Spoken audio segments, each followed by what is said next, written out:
Well, hello everybody. Welcome to Aquarius Rising Africa. And yes, we're on Safa time again tonight. So Beverly and I, when we get chatting behind the scenes, sometimes I go, oops, look at the time. So we've got some awesome stuff in store for you tonight with the amazing Beverli Rhodes. And tonight she's going to be talking to us about the trafficking, the child transportation routes set up in Africa. And what she was saying to me behind the scenes is that the same routes are still in place that her fixer put into place way back then. And so let's have a look at that. But before we get Bev on the show, I just have one or two announcements to make. Tomorrow evening at 7 o'clock, which is 45 minutes later than now, Leo Zagami Book Club for members. So please join us, get your Confessions of an Illuminati, Volume 12, and join us for Book Club with Leo Zagami tomorrow night. Hello, Mr. Burns. Nice to see you. And then, of course, Juliet Bryant, again tomorrow, the Epstein survivor. And I'm so happy to see her story has gained a lot of traction this week. She's actually been interviewed on Blair White as well. And gosh, I can't remember the other one. Is it Alex Jones or Sean Ryan? One of those, I can't remember. Sorry about that. But yeah, so her story is really gaining traction around this whole Epstein stuff. And one more wonderful announcement. Beverli is for South Africans. So if you're a SAFA, you're in luck. Or if you pay anything, or if you earn anything close to what our lovely little rand is, and I love our rand, make no mistake, but compared to the mighty dollar and the mighty pound, we battle sometimes. So Beverli is giving, I think it works out to about a 55% discount to South African viewers if you would like to do an hour consultation with her, which is £40. I mean, that's like the steal. And for a world-renowned spiritual, I'm not even going to call her anything other than that, but a spiritual guru, I think that is really a steal. So if you'd like to get in touch with Beverli, her details are in the description below, so you will be able to reach her there and see what she has to say. But yay, without any further ado, ta-da, Madame, how lovely to see you again. Lovely to see you too, Shanti. So great and fantastic guests that you have lined up, especially a Coup to have an Epstein survivor. And being a survivor, sometimes it is amazing that you're actually able to get away and forge your own life. So I can imagine that she is in a very, very good position now and healing well. So even better time to be able to talk about how she's getting along. So my wishes to her, healing to her, and strength to her to bring her story forward. Absolutely. Yeah, it's really great that she's speaking. And, and especially now at the time where supposedly there is no Epstein list, right? That's rubbish. Does that mean... Rubbish. Exactly. I've got 92 pages. 92 pages of the Ruddy, nearly saw then, the Ruddy list. So 92 pages. And that was, from the photocopy of the so-called list. Yes, it does exist, but it's not actually a list. It's photographs or there's somebody has gone to the great trouble of photocopying the entire phone book. But that is what the list is. It is the phone book. It's not a separate list that someone's kept as a database. Exactly. But you know what that Pam Bondi was saying actually was that, only hours and hours of horrific child torture. But I'm going, but that's his blackmail videos. Who are torturing the kids in the videos? Yeah. That's his blackmail material. Of So, course. I mean, how stupid do you think we are? So why are you not naming the people in the videos? Who are they? Yeah, yeah. That's his. I've It's I've well seen about known. 3. I've seen about 3 of those videos, particularly the ones on the island. And the lighting is particularly bad. Obviously, it's particularly bad because everybody just needs to match the sound, the voice of the individuals. But you can see what's going on there. You have a general idea, and of course, you can hear the whimpers and cries of the children. You just got to match them. That's all. It's very, very clear. Even though it's grainy and it's dark, you can still see pretty much. You can Yeah, of see and course. feel and allow your intuition to tell you who is in that photograph or who's in that video footage. It's very obvious. Exactly. But I'm thinking of Exactly. taking the 92 pages. In all fairness, I'm thinking of taking all 92 pages and just leaking them somewhere. That's where I'm getting to at the moment. Right here. Right here. You want to? I tell you what. I will We got the scoop. I'll forward them. I'll forward them to you. Because I mean, it's obvious. You can see the sides of the book. You can see the other side of the book, and everything is in there. It's like that's why when people say to me, "Oh, it's not," Yes, it is. Yes, yes, yes. And you know what? You know what the biggest thing is? Let you into a secret here. My fixer, my handler, he had some of those numbers from way back, and he had some of those addresses from way back, and like on page 80 or something, age 85. And I looked at those and thought, oh, I recognize that address. How many times was I moved to that address to go and service someone? Yep, those addresses are real. Yes, those addresses are the same. Yes, those old phone numbers are the same. I mean, I still remember my old phone number, 3996, Plymouth 3996. And, you can just see them crossed out, And I just thought, so this just validates what's written in the list. Don't let them fool you guys. It's a real list. It's not a database list. They're splitting hairs here. Come along. Yeah. Splitting hairs. Exactly. Exactly. Wow. Interesting though that they're calling it nothing at this point in time, right? Interesting that they're saying there's nothing, which means there's basically no Epstein victims, right? Which means why? I mean, they've already paid some of the Epstein victims compensation, but what were you paying compensation for, right? Well, if there isn't a crime, they generally don't pay compensation because they're quite sticky about compensation. And you have to, and from what I remember with compensation, you have to name the criminal. So, name the criminal, pay the price. There we go. So if people have received compensation money, that means the criminal has been named. Even though he's gone to quiet practice, he's no longer with us, it means that the crime was recognized as a crime. Funny that. That's a growl from me. It means that I'm gatvol. Ja, dat sê. Ek is ook gatvol, sussie. Ek is ook gatvol. Ek en jy saam.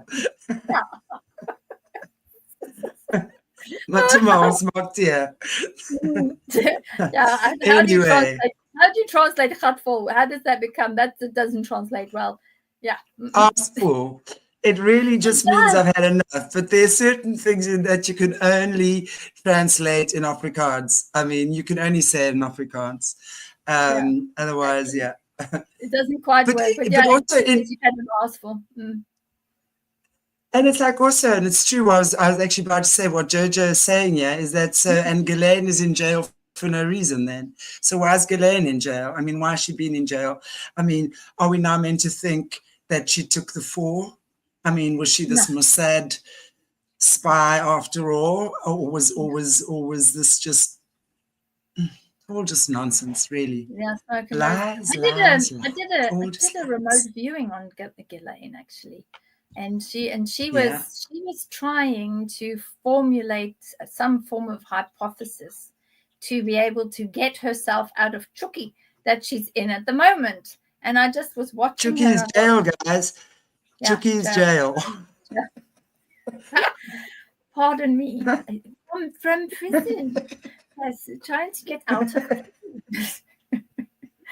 So, yeah, she's in prison.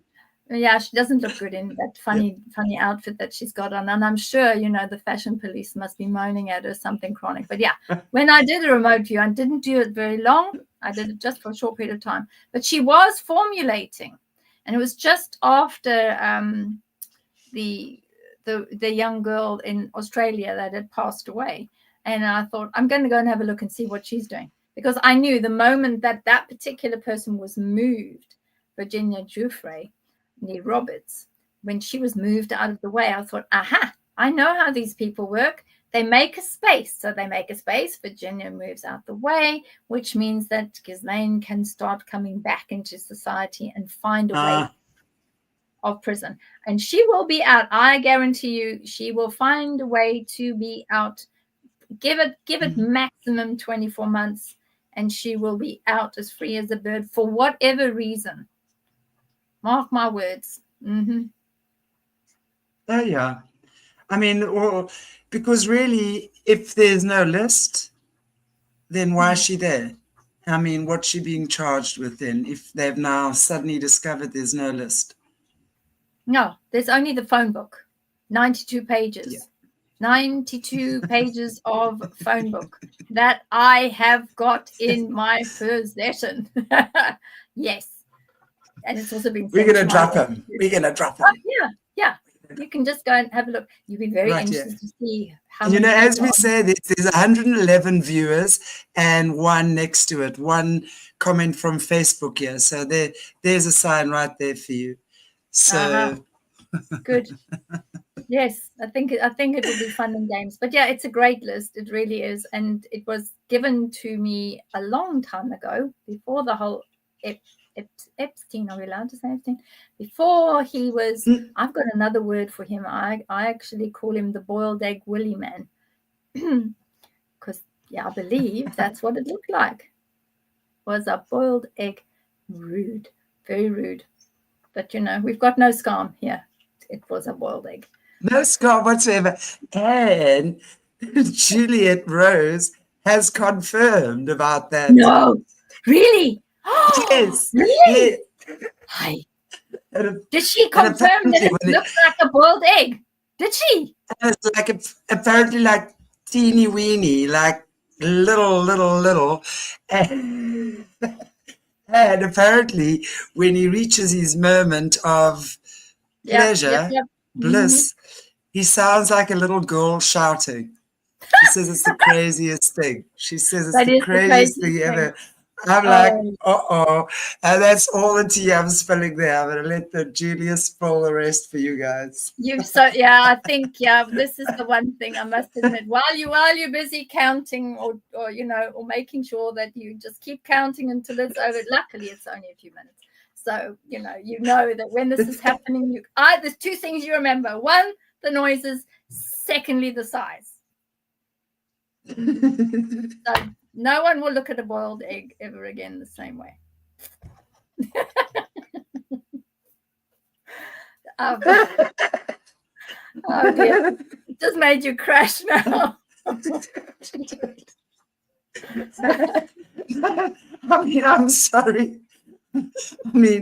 Thank goodness I don't eat eggs very much, but I would definitely be one of those that would not be having boiled eggs for breakfast tomorrow morning. Thank you very much.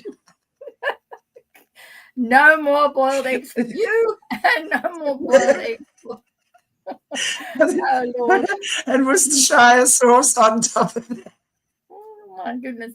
Yeah. No, not a pretty sight. But eggs can also get stuck. At least it wasn't one of those that I took a happy, because I had done that before now. Oh dear. What have I done to you? Oh dear. I love it. You're a girl after my own heart. Because I'm telling you, if I was put in that position, I swear, No, okay, but I get what they do afterwards. But oh my gosh, I mean, I would have been like a little lioness. I would have been like a wild lioness.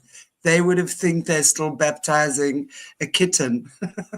No, anyway. It is. Well, thank goodness we all learned to count very, very early, because you just count until it's over, which is the way everybody seems to get through it. It's either that or you sing a song in your head, one of the two.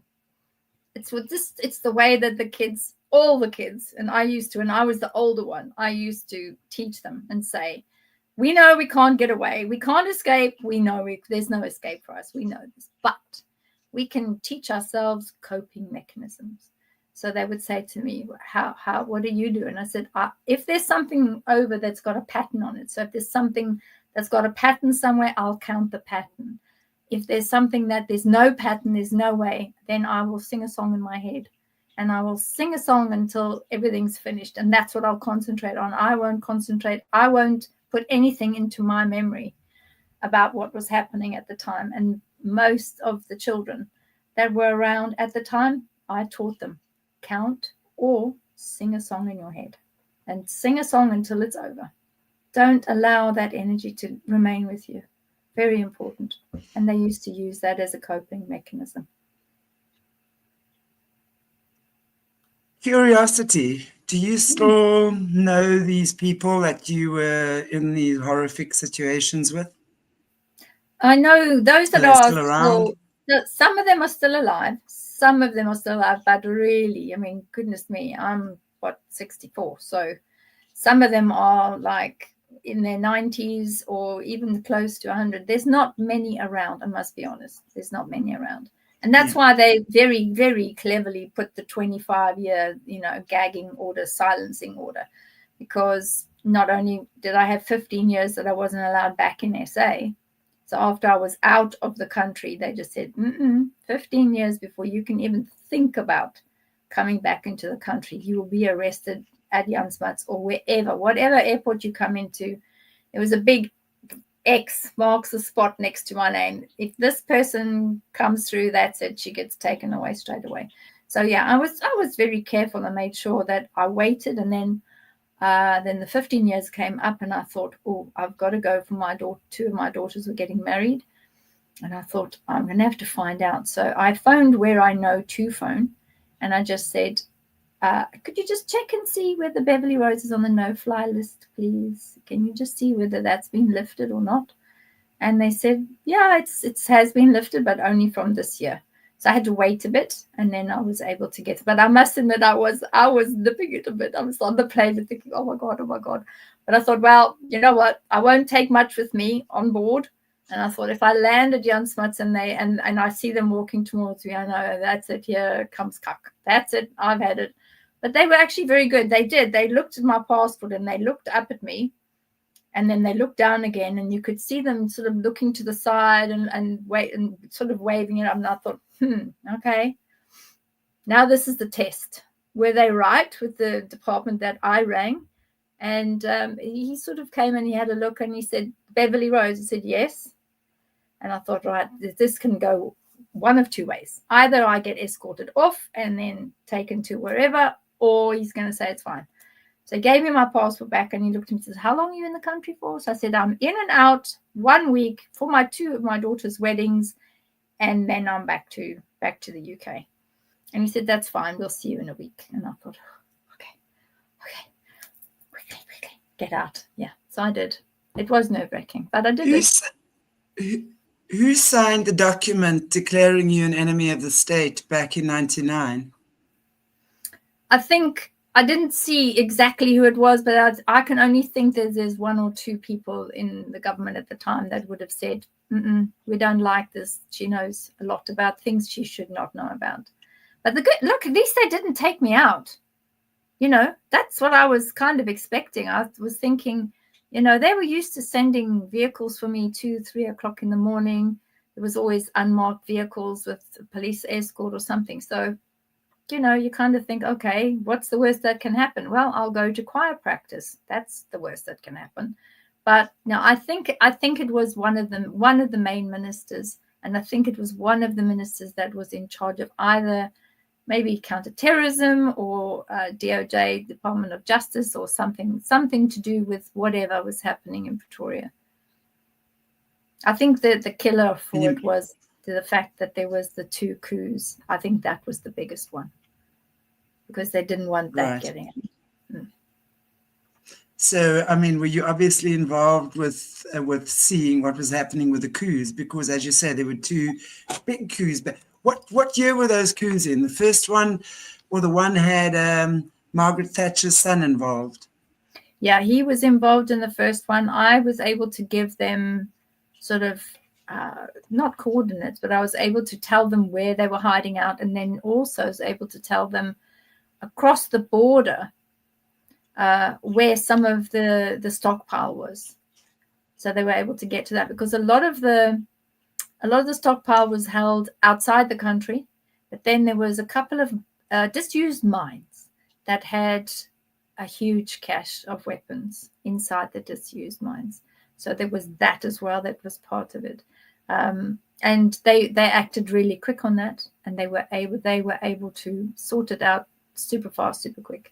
So that was one of them. And then there was another one. Where were we? I think we were in Bruma. We were at Bruma Lake. We used to stay at Bruma Lake. So that's going back 37 years, about 37 years ago, around there. That was the other one. So I think that was. Which one was that? I actually forget them, and I now want to give context to the viewers. When was the coup with Mark Thatcher involved? And what was that? It wasn't Kuwait. Was it Kuwait? Or I don't remember. Was involved? Just remembered. I was doing the spotter side, so I was looking at where is the cash, where were they outside the country, which mines, which disused mines were being used to store the cash, and who was involved, which was Mark Thatcher at the time. So that was my area. Who is getting you to remote view these things? Who were you working for then? At the time, it was all of the SA government, shall we say. They were the ones, the ministers that knew there was something, but at the time, they had absolutely nothing. They didn't know where, they didn't know who. Some of the background was known, but very little.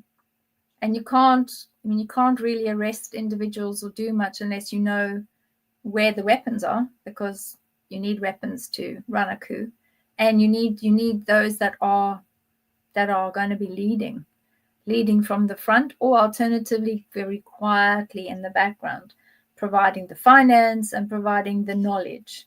And that's what they were more interested in. They weren't necessarily interested in like the operational mechanics and mobilization, but what they were interested in is, what can we find? Where is it? How is it stored? How much of it is there? And could we access it in order to put a stop to it? That was really what they were interested in.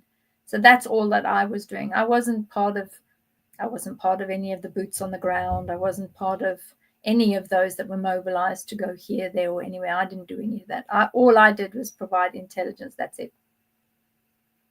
Right. So, yeah. Were you, in terms of accuracy, I mean, you must have been pretty accurate, otherwise they wouldn't have continued to use you. Oh, yeah, I think I had a really good level of accuracy. Some of it, when I used to get it, I used to think, what? How is this even possible? But I just learned over a period of time, whatever you get, you just give whatever you get, you write it all down, I used to draw these little drawings as well and explain, this is what you look like, and that's this piece here, and that's the depth, and this is what the shaft looks like, and this is what the road looks like. So it's like, it's weird, because it just pinpoints enough of the jigsaw puzzle so that whoever the operatives are, the boots on the ground, whoever the operatives are, have got enough information to go on. So when they were looking at my page and thinking, hang on a minute, over here there's a big sign, and then there's this funny mine thing, and then over here there's a T-junction and we need to turn left. It's weird things like that that gives you enough of a route map to say, if you see this, then you're getting close. It's the same as what I provide here in the UK to, and in America, to a couple of organizations that I work with, and they give it to their boots on the ground. And I've spoken to most of them, and I've said, is what I'm giving you helpful? You know, if it's not helpful, tell me and I'll try another route. And then they all say to me, no, exactly what you say, because you give us these like pinpoint little markers along the way, and that means that we know, yes, we're on the right track. And they always say that it saves them about, you know, a week to a month's worth of like heavy lifting. In other words, boots on the ground, interviewing people, talking to witnesses, talking to, you know, people that are, you know, moving people around. So taxi drivers, bus drivers, other, you know, 3-letter agencies, talking to them. And it saves them all that extra legwork, because that half of that legwork is done for them. So it makes it a lot easier. In America, a lot of the 3-letter agencies are now offering jobs. And I think the biggest job I ever saw that was advertised, I couldn't believe it. I was like, what? Because somebody sent it to me and said, you won't believe this. They're looking for a remote viewer, and the salary is $97,000 a year. I thought, wow, I've never seen that before, ever. But it's fact. They do actually pay. And you become a government worker to become a remote viewer on a salary with a pension fund and a medical fund. I mean, who knew? But yeah, it's a thing. Wow. That's insane, actually. I mean, I can understand that they would use them, but I would think that it would be quite clandestine the way they do it. Because especially if you're going back to your time with the nationalist government, right, in the 80s and the 90s, I mean, those guys were so churchified. Remember, politics and the NG church were completely connected. Yeah. I mean, this country couldn't move without the church's approval. Yes. And at the end of the day, you look at all these dodgy dealings that are happening from our politicians behind the scenes, yet we, you know, as the general public, we couldn't even see topless girls in pictures. I'm not saying that you should, but I'm just saying that was the level of kind of censorship. Censorship, but really just a hold over people, you know, and control them. Meanwhile, back at the ranch, we're seeing the stuff that they get up to. And really, according to Christian values, psychics are evil, right? What the hell are they doing using a psychic if you're evil and they're these big Christians running the country, you know? And let's not even begin to imagine what else they were getting up to, because we know a lot of them were getting up to no good. A lot of, but they changed the rules, which was very convenient at the time. They had me going in sometimes as a seer. Sometimes they had me, which you're going to like this one. I had a giggle at this. They had me going in as a prophetess, which was even worse. And then others, they were using the usual term, which is a remote viewer, which is then more, not clinical. It's more scientific. You know, that then became the norm. It's, oh, well, she's going to remote view that area, which we all know is part of you know, an ability for extrasensory perception, that it's the perception that you're utilizing, which is slightly different. But yeah, remote viewing then became a thing, a very big thing, actually. And that made it easier for them to accept what I was doing, because there was some form of scientific, you know, background to say, well, these are the tests that they run, and this is what this university was saying. And, you know, there was 2 universities that were running all sorts of different types of tests on viewers to see what it was that they picked up and how accurate was whatever the drawings were. And that became really obvious as time went by. But then, you know, this is the seer aspect was also quite interesting, because a lot of people were interested to understand, well, how is this possible? You know, when I worked on the Helderberg, when the Helderberg went down, you know, that aeroplane, it was the same situation. You know, I knew that they were going to send someone a car, which they did. And they just said, well, we need you to tell us exactly where it is. What does it look like? And then if possible, can you give us the last sets of information or coordinates, as well as the last discussion that you might be able to hear in the cockpit? So I went at about 3 o'clock in the morning. They came, and I think I came back the following night at about 11 o'clock. And so I had done exactly what they asked. I'd told them where the flight recorder was, where the black box was. I told them the ledge that the aircraft was on. I'd also done a bit of a co-location, so that is taking your essence, sending your essence out, going into the cockpit, having a look at the pilots, having a look at them talking, hearing what the last discussions were, then coming back and saying, right, this is what I see, this is what's happened, this is what they were doing inside the cockpit, and this is how it would go down, and this is where you're going to find the remains of the aircraft. And then went home, and they took, I think it was a Hercules that they took out over the sea, and they found it, which was really good. It was a very positive end to a very difficult air crash. Just to give the viewers context on that probably happened must have been around about 1987. There was a big aircraft. Yeah, there was a big aircraft called the Helderberg that I think on its way back from Mauritius or to Mauritius, it exploded and literally killed everyone on board. Yeah. And it was just one of the most tragic events that occurred. I remember that well. I remember looking at those pictures in the newspaper of all those faces they put there, of all those people that were dead. So what did you see about the Helderberg crash, by the way? Was that because I do believe it was rocket fuel that exploded on the aircraft, but was there anything more sinister? From what you could see, what was going on there? There was what I'd seen in that particular area. There was incorrectly stacking of fuel that was being utilized. Right. Yes, and I had said to them at the time that this purely was accidental. There wasn't, because with the flight logs and with the passenger manifesto, there wasn't anybody that I could pick up that was a person of interest or was a person that was particularly interested in being able to, have somebody that should be marginalized or removed or exited in any way. There wasn't anyone of any great value, shall we say, to either to the government or to three-letter agencies, and that it was all of the individuals were of value to their families, and that was key. Wow, that's insane. Now explain why that would be key. The fact that they are valuable to their families, why would that be key?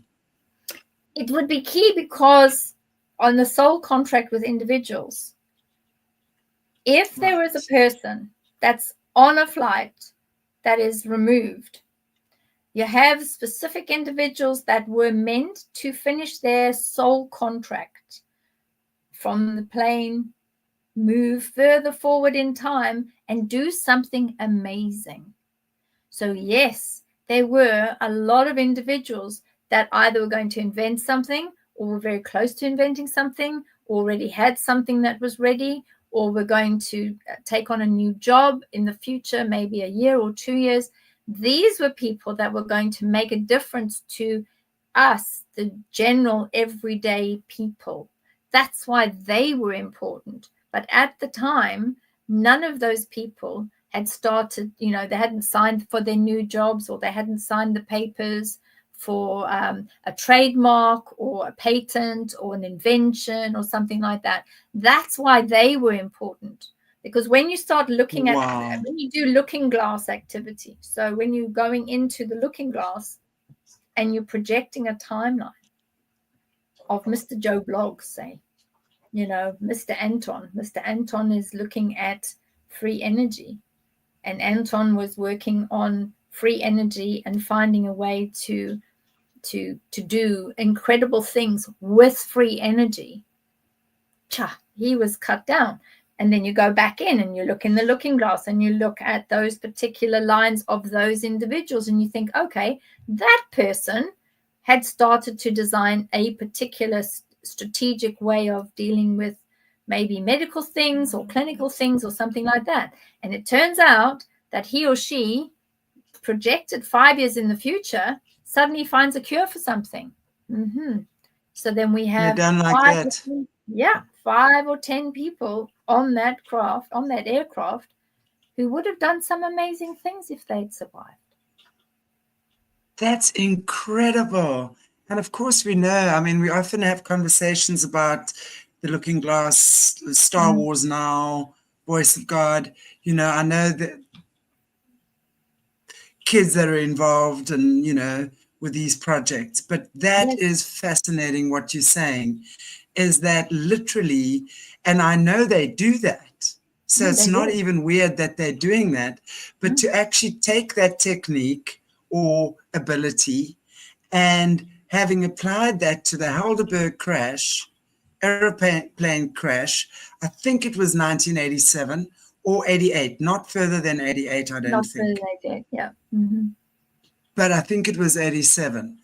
And to actually think that that's why that airplane went down, and it makes perfect sense, because especially if they have the tools to see, and they would already then know the danger people for them, right?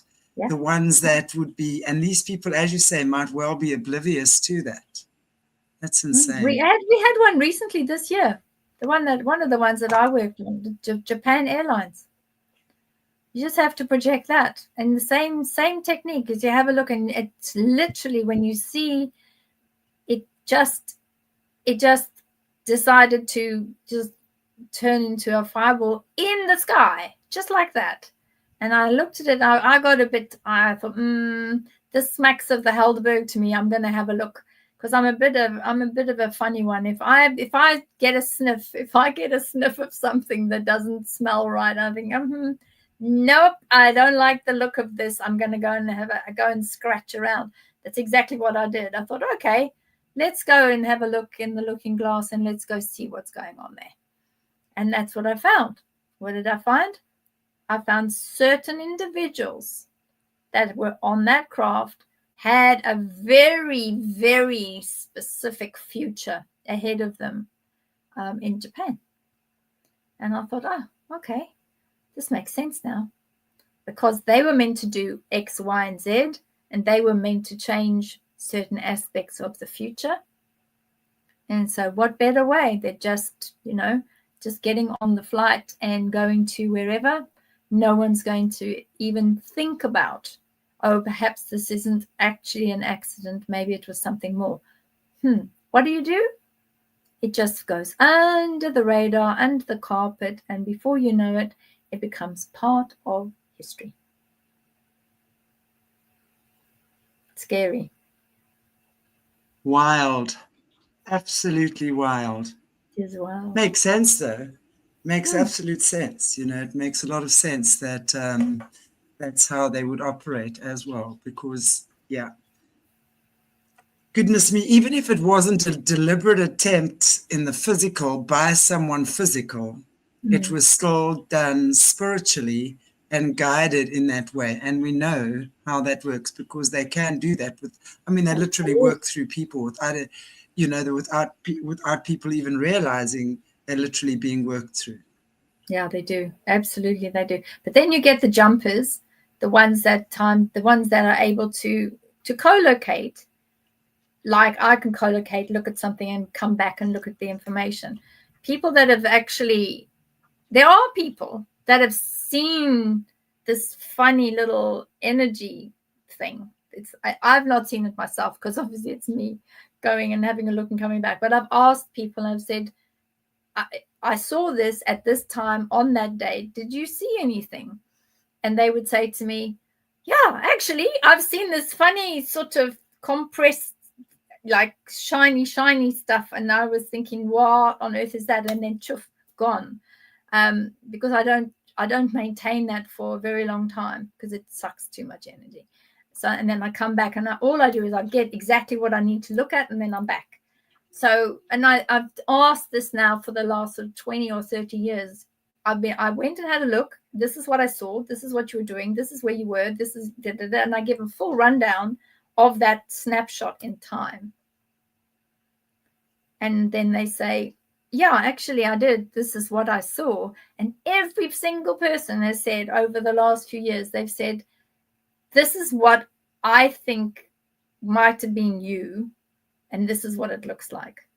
And it's that exactly the same. They always say the same thing. It's this funny, like sparkly thing that then gets compressed, and it's gone. So it's a weird one, but that's exactly what it looks like. Wow. That's so crazy. Wow. So if you ever see something funny like that in your house, I'll say, how's it? Take me with you. Just say, how's it? Because I'm coming to grab you to take you to our house. Yeah, we're doing a road trip. We're definitely doing that road trip. Yeah. We've got to do the road trip. Totally are. We'll take everybody else that wants to go along the UFO highway, because we're going to go hitchhike a UFO in the Karoo. Yeah, I think that'll be so much exactly fun. So all you sappers, get ready. I'm getting this lady all titillated here, so she can come here to South Africa as well, and we're going to go and do some cool, awesome stuff. We will. Yeah, because we know the deep underground bases are in that area, and we know that there's like 20, 30 craft at any given time. So I think it would be very, very easy to say, and I'm going to get a T-shirt made, hitchhiking a UFO, why not? And we just, and even if we don't see anything, we will. But even if we don't see anything, at least we can just have a party in the Karoo. Why not? Well, the Karoo, I mean, just for you guys that don't know the Karoo is actually the area I was born and grew up in. It's semi-desert, very, very sacred land. The most ancient of the Bushman paintings are still there. Rock paintings of the Anglo-Boer War are still there. So, and of course, there's a place there, the Owl House, which is maybe, 20 kilometers from Crossfrenet, where I was at school, New Bethesda. And definitely that's where you find your most Bushman paintings as well. Definitely UFOs, lots of paranormal activity there. And I got to tell you guys, my friend goes walking in the mornings right here. She lives 25 kilometers away from me. She sees these things every morning. She says there's like 20, and they go in like 1, 2, 3, 4. It's like a highway. Stops, boom, they go. Next 4 line up, stop, boom, they go. She says it's like this highway in the sky, and it moves, and it moves. And we know that in this area, there's lots of that. I mean, I'm close to Cape Town, close-ish to Cape Town. Karoo's, same direction, well, same amount of same distance in the other direction, right? Where all of that activity goes on.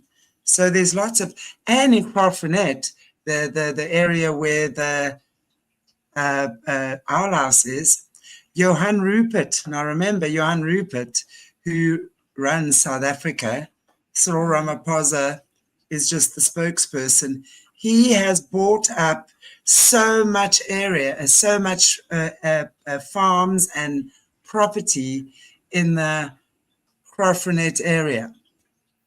And he's absolutely kept that town beautiful. It is a beautiful, beautiful town. Massive, massive, massive, massive church. Everyone in the Karoo knows about the OCAC, the old church in Crossfrenet, right?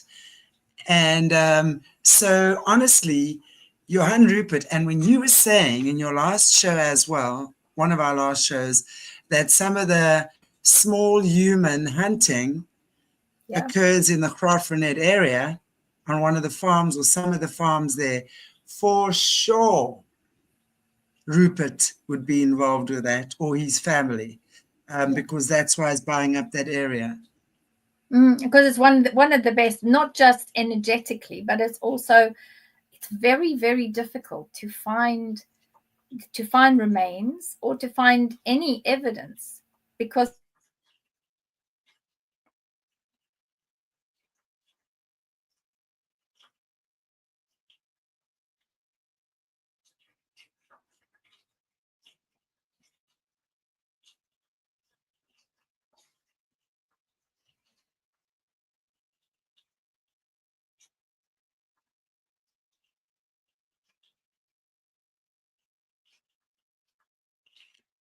Beverli, are you here? Who can hear me, guys? Am I gone or is Beverli gone? Beverli seems to have frozen, but I'm not sure if it's my internet or hers.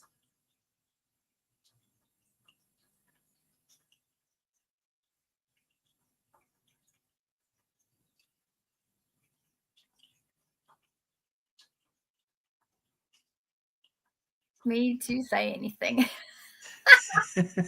I wasn't sure. Knocked me right off. I wasn't sure if it was you or me. Okay, we were talking about the Ruperts. Yeah, we were. Oh, okay. So what is your take on that, actually? Well, those areas we know. Those are all of the areas that that provide undercover hunts. They're all the different types of hunts. They're very, very commonly known worldwide, actually. So you will get a lot of foreigners that will be coming in and doing all sorts of things, because that is such an easy area. It's not very well policed. There's very little that happens in that area without the bigger families knowing about it, and they keep it under wraps. So you're not going to find any remains. You're not going to find anything in that area because it's extremely well it's extremely well policed by the families, but it also is kept under wraps because it does serve a purpose, and it serves a purpose for politicians and all sorts of very famous people, as well as royalty worldwide. And I think I mentioned in my previous show as well that in the Graaff-Reinet area as well, Princess Irene has a farm there, who is the daughter of King Bernard of the Netherlands. And we know he's a prolific small human transporter lover. Yeah, as well. But apparently she broke away from the family and had the 2 white lions there on her farm and was doing all sorts of retreats and things there on that farm. So, hey, who knows? Well, they would only be allowing her to do that. It's those types of individuals that have broken away, like, quite frankly, with what I've been doing and saying, they're allowing me to do this because they're saying, well, quite frankly, she's not going to be able to say enough and provide enough evidence consistently over a period of time. They don't know how much is already sitting with the Metropolitan Police and with Scotland Yard and all the tapes that I've done with them. So they don't know about them, but that's fine. I went to a video booth at the police station down at the coast and put all my video testimony, some years ago, actually, because I said, well, you're going to need this at some point, and by that time I won't be around. So I'm going to do all of this witness testimony, tell the names, tell the places, give it all to you, and then you can seal it all, which they did. I signed it, they signed it, and it's gone into the vault as evidence. So yeah, I might not be able to do that much right now, but at some point in the future, probably when I'm already gone to choir practice, then they can use that. Hopefully they can use it. I'm sure they will. Wow. So, okay, let's go to the child transportation routes that your handler, abuser, fixer, uncle, brother-in-law, all of these things, or stepfather, all of these things wrapped into one, started in South Africa. Maybe you can start by approximately what year or around about when he came out here. I'd be interested to know, just for me, in terms of putting timelines together, and how are these routes set up? What was his role? Where the routes set up? Because it cannot just be in South Africa. I mean, we're talking all the homelands. In those days, it was homelands, right? The homelands weren't part of South Africa per se. They've only incorporated into South Africa since the elections, but before then, or the 94 elections, but before then, they were states on their own, independent states on their own, right? So I'm sure they must have been involved as well. There must be. They were. Transportation. Most of them could be moved quite easily. I think the one that was really well utilized was where you could go across. There was two. There was one that you could get across the border into Mozambique, and then there was another one that you could get across the border very, very easily, because it was literally just a little shack type place, and that was it. And that was into like Lesotho area. And then the other one that was extremely well frequented was Botswana. And the reason for that was because I think it was, what was it? It was one of the mines, if I remember. And there was always a package that was left behind when you got to the mine. There was always a package left behind the toilet cistern. So in the ladies' room. So you would go in there with everybody else, and then you'd go and you'd look behind, and there would be this little package, and it would either be, whatever it was that they wanted to smuggle out, it was behind there. And that would pay for, it would pay for all sorts of things, because it was either precious stones, or there was some type of gold, and there was somebody that was working inside the mine that would make sure it would be taken out to pay for whatever it was that had been moved across the border. And people were going forward and back without any issue. And a lot of times you'd be waiting in the vehicle, and you wouldn't have to do too much, because they would just wave you through, because it was almost like they knew.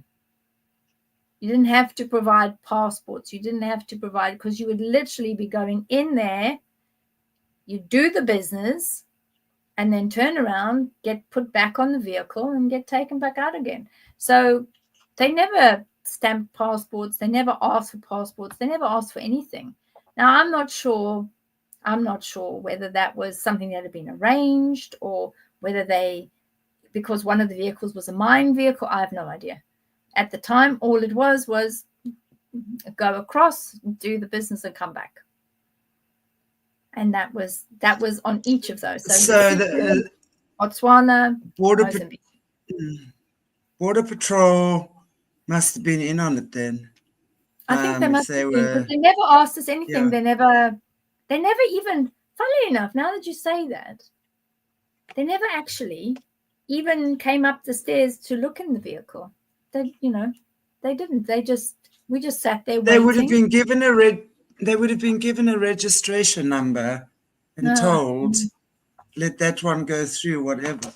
That's what they never came on. They never came on the vehicle. They never popped their head in. And it was different types of buses. Sometimes it was a combi, so like a taxi or something that was driven by somebody. Sometimes it was like a little minibus, and sometimes it was a bus. So, it just depends on, how many were in the vehicle at the time. But nobody ever came to us and said, where's your passport? Where's your papers? Because all of us were underage anyway. So I think you're right. What were you doing going across these borders when you say we went there and collected a package or whatever? So what was that? Was that just smuggling of gold, Stuff. diamonds, whatever. And Yeah, who was with you? Who were you with? Were you with your always, handler? always with the handler. He always had his passport with him. He always had his passport with him, and he was always able to go. He had like almost like free passage. He was able to go in and out. There was a chap, I can't remember his name. He was a German chap, very, very tall, but very quiet. He never really said very much, and he was always, if we were doing Lesotho, Botswana, but he didn't do Mozambique. I think he did one of the other ones like Trafficking or something, one of those other ones. And he used to come, he had I'll never forget it, he had a Mercedes Sports, which was a square car in those days. And he used to bring this pale powder blue, shiny metallic car, and it had the top down. And he used to come to the vehicle, park next to the vehicle. Everybody would be ferried onto the vehicle.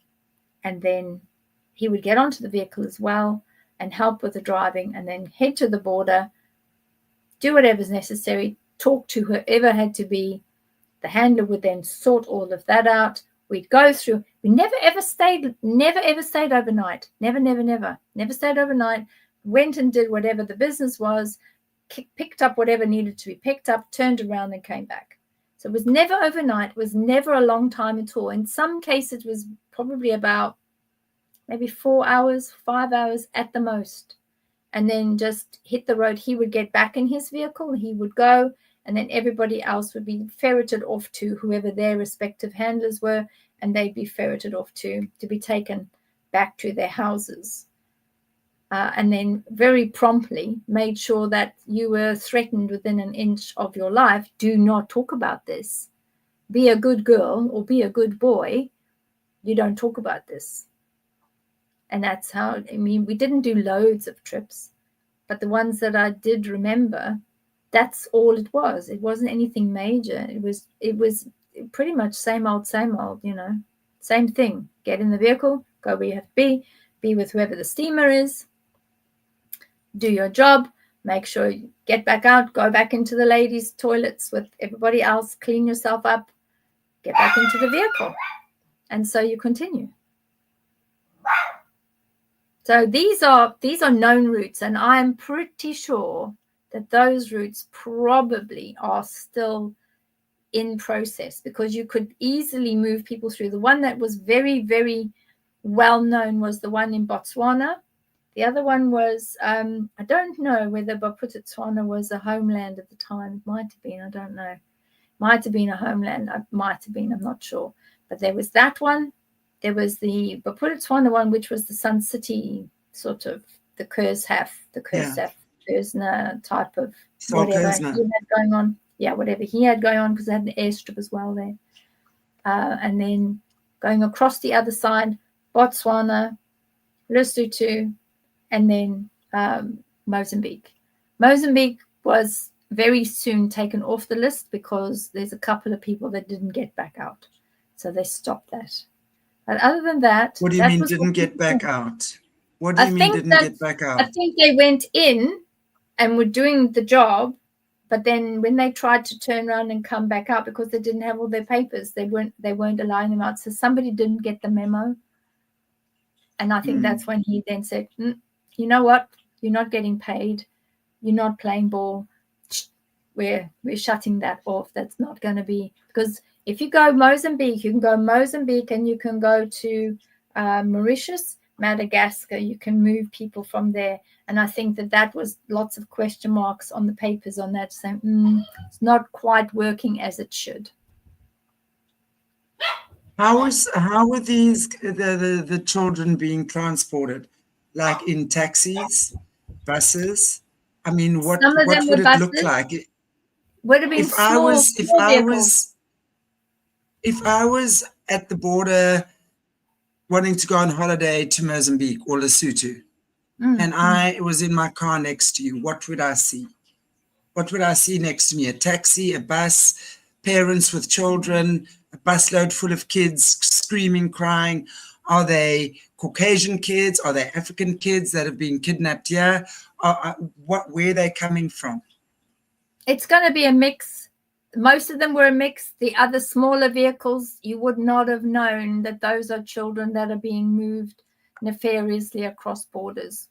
There would have been at the most 6 at the most. And that would have been, it would have looked like a small school bus, or it would have been a small bus of just children going on some sort of a day trip or something. Because on the outside, it looks like, there's nothing wrong with that, not at all.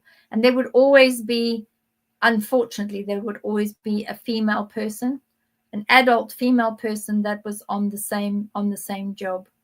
And these are people that were being paid extremely well in order to make it look like everything was fine. Who were these women? I mean, who are these women that actually do this? I mean, are they paid? Are they part of the system? I mean, who are they? They are people that have grown up in the system, that are part of the system, have been part of the system when they were younger, or they are people, say, that could have been people like me that would have said, well, you know what, I'm in the system, I'm now not useful anymore in that way, but I could be useful in making sure that the children are kept safe, that if somebody is ever questioned or challenged, that I could then go in and come up with some nonsense story and say that it was fine. I would look like a bona fide, stand-up citizen, and I would be fine if I'd stayed in the same country, and that if I had stayed in that whole sort of background criminal aspect. And these are all people that would have been of a certain age, that would have been passing through whoever was the person that owned the routes in the first place. So in other words, not my handler who came in late 60s. It would have been whoever was there 50s. They would have grown up in the system. And there are, unfortunately, those that are very damaged in those years that would have been doing something similar in the 40s and 50s, and they would have found no other way out because of either their lack of education or their lack of position or their lack of opportunity.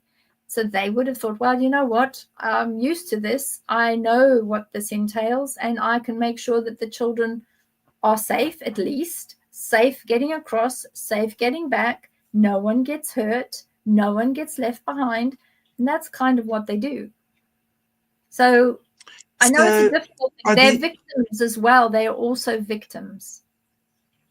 So what age group of kids are we talking here? How old are these kids that are going across the border? Are they kidnapped from families? Are they like hectically traumatized? Are they going for sex? Where are they going? Do we know? Are they going individually? Are groups going at a time? It's going to be a mixture. The German type chap, I think he was very, very quiet. He hardly said anything, actually. But he was one that would know, where are the jobs? Who are the jobs? Where's the drop-off points? Where's the pickup points? And it's different age groups. They're right up to about, I think the oldest one I'd ever seen was about 13 years old. And it depends what the fixers have been asked for.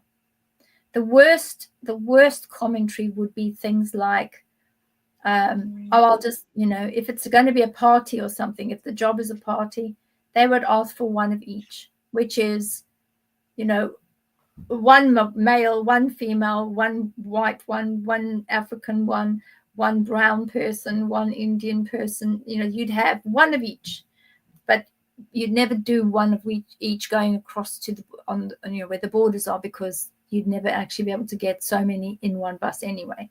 But it's that sort of thing. You would have whatever it was that was ordered. So you would get X amount of children of X amount of age groups. You would not get little ones. The little ones would not be going across the borders because it's just too risky to try and move a little child across the border. It's got to be something that looks like it's a school outing, or looks like it's a birthday party outing, or has that look like it's a group of children that could actually be all friends together in one place with whoever the madam is, in other words, the female that was looking after everybody. And that's what you do. You just basically, you know, if you've been in that system for a long time, you know, I even got to know, don't muck about, because the payment that you're going to have to make when you get home is going to be a payment you're not going to want to make. So you do. Everybody else is in the same boat. You all know. You don't run, you don't scream, you don't try and get away, because honestly, your life is not worth a dime. By the time you get home, if you've got anything that you care about, particularly animals, that's it. Those animals are gone. They will always find a way to make you subservient. They will always find a way to hurt you in such a way they can still sell your little ass, but you will learn, and you learn the hard way. I learned the hard way. Everybody else learned the hard way. So by the time you get to being able to move across the borders on those routes that they've put in place, you're not going to say anything. Honestly, you're not going to say anything. So who are the people, the adults that, I mean, now we're talking specifically in Africa, okay? Exactly. Who are the adults that these kids are being trafficked to across the borders? Are they African dignitaries or high-level pedos? Or are they European people in Africa? Who, I mean, and you say that you were sent in to the steamer, right? You call him, is it the steamer? Like, you go across the border to be with the steamer. He pays your handler. I mean, who is the steamer you go to across the border that you literally have to cross the border for and come back with your handler after you've washed yourself down? Explain how that works, and who are these people that are sitting at these borders doing this to children?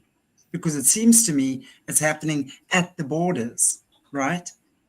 It does happen at the borders, but sometimes I think there are some cases where I remember specifically there was a road that we'd taken from the border post up to one of the big mines that was owned by somebody privately, I think.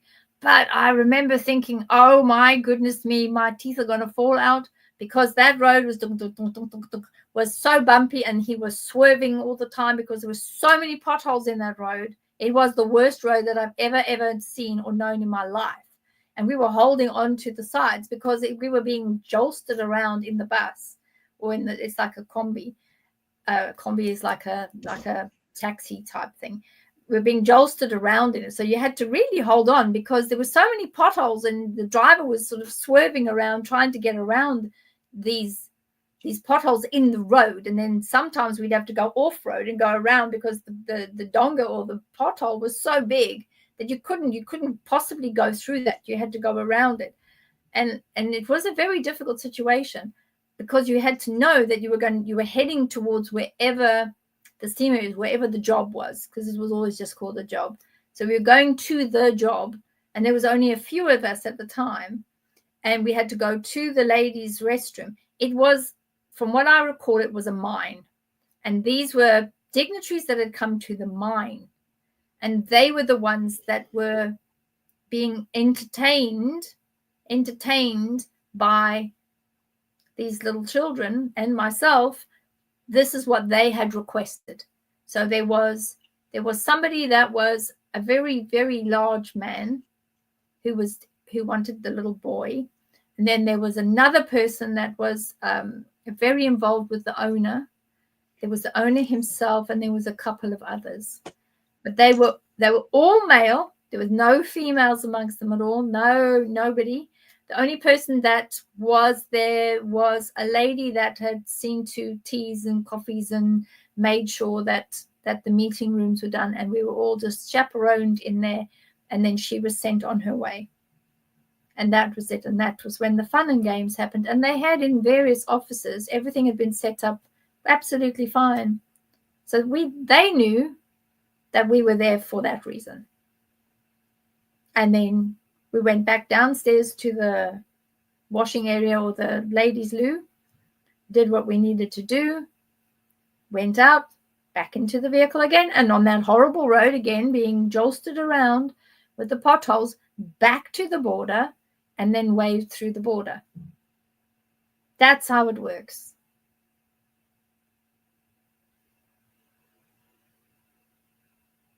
What mine? A mine. No idea what mine. It's a mine. Don't know. It was close. So we're looking close. It's close to the border. That because it wasn't. Are we talking Botswana? Botswana or Lesotho? Could be either one of them.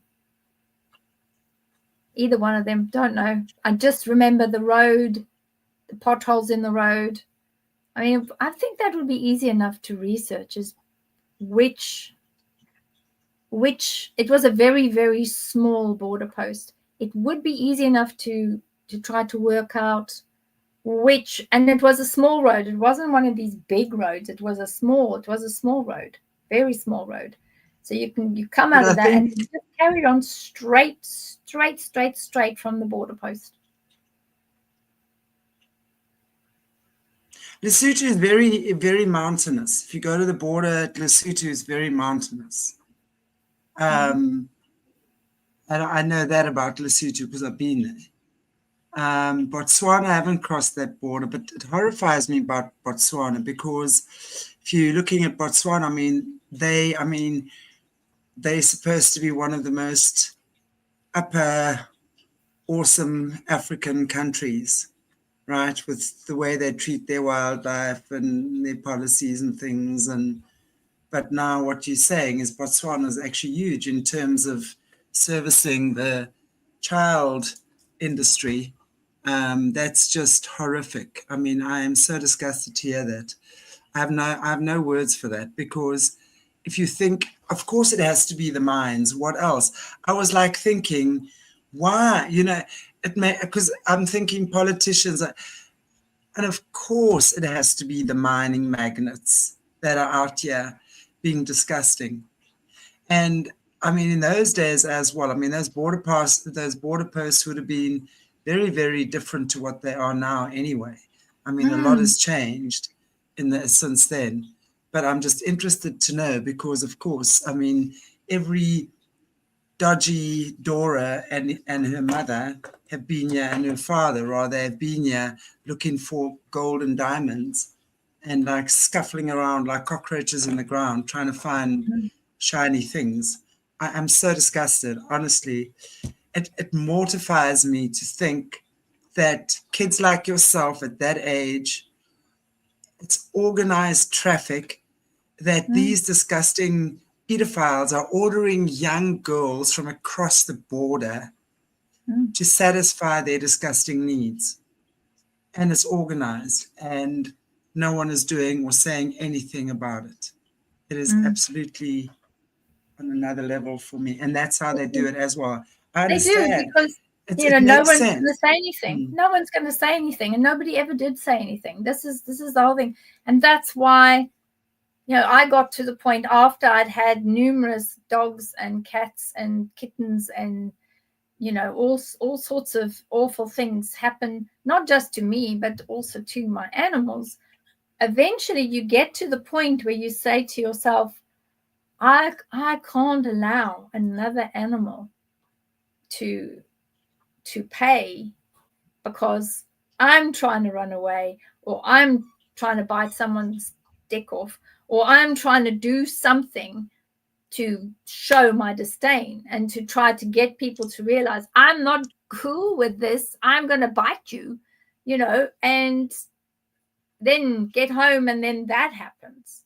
So you get to the point where you think, oh, I can't allow another animal to pay for what I was doing. And that was where I got to. I just thought, well, just shut up and put up. Shut up and put up. do what you've got to do. At least when you get home, your puppy will still be there, or your doggy will still be there, or your kittens will still be there, and they'll be just playing and running up and down the curtains and being full of nonsense. But at least they won't, they won't be sent to meet their maker, because I could not. And that's on me. That's my bad, because I just couldn't do it anymore. I wasn't prepared to see another animal slaughtered, and I thought, you know what, if I just count, keep my eyes closed and I just count, that's fine. It's over. Literally, I think I would also used to count. So I used to count to, I think the quickest is 5 and the longest was about 9. And that was it. Never got past 9 ever. And that was just a blessing for me, because you just count, and before you get to a certain number, it's overs, cadovers, that's it, finished. And that means no animals will be harmed. And that's where I had to get to. And it wasn't just me. It was loads of other people, loads of other kids that became adults that would have had exactly the same thing. And I think, in all fairness, it's worldwide. I've met survivors from America. I've met them from Australia, from, all over the world. And we just have this way. We all look at each other and we all sort of look at each other. Yeah. What did you count to? What were you counting? All have the same. We all have the same. There's always something that we do in order to get through it.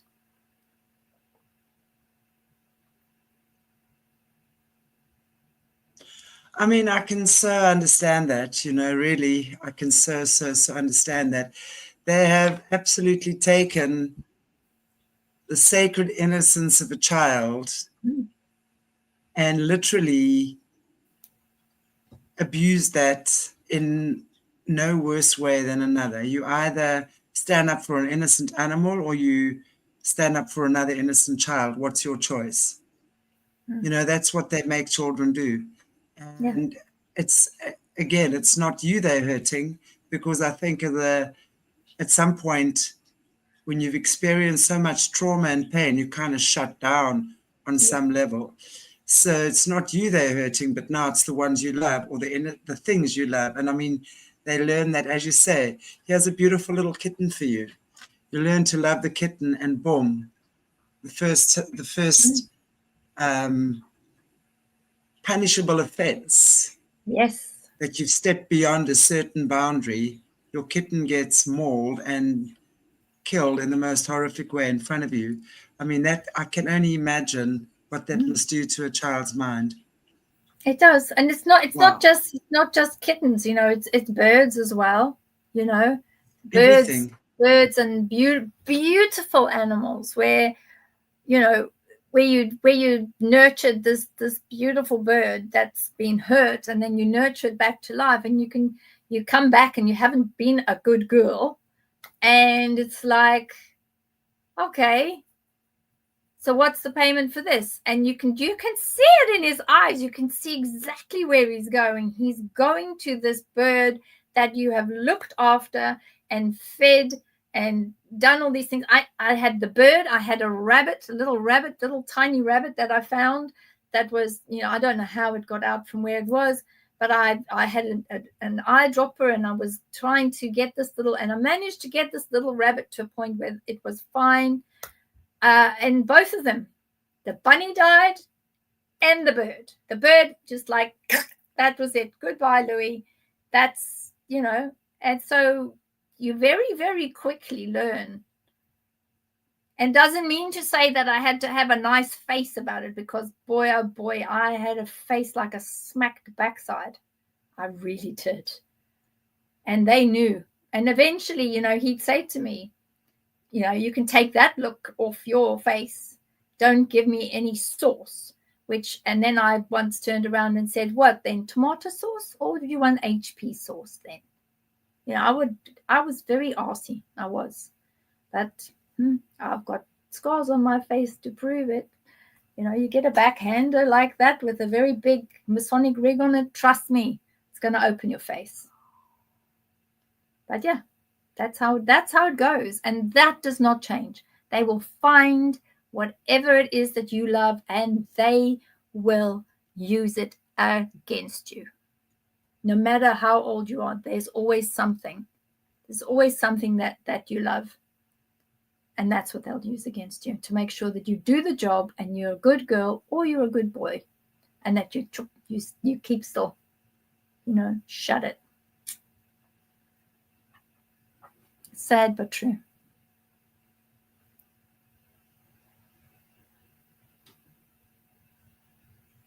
Sorry. Okay. When your handler, when your uncle, whatever came here, you guys first moved to, was it Cape Town or Pretoria? Cape Town. No, it was Cape Town. We arrived in Cape Town. Cape Town. So can you maybe talk to us on the routes he set up from Cape Town and how that worked when it came to transportation of the South African kids? And what type of kids are we talking?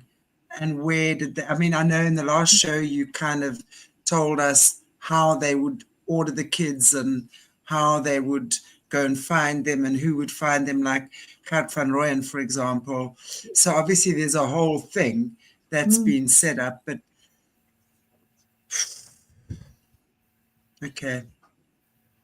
So he had to go out to SA, to South Africa, for about, I would imagine it was about at least a year before anything happened, before any movement or changes or anything was happening.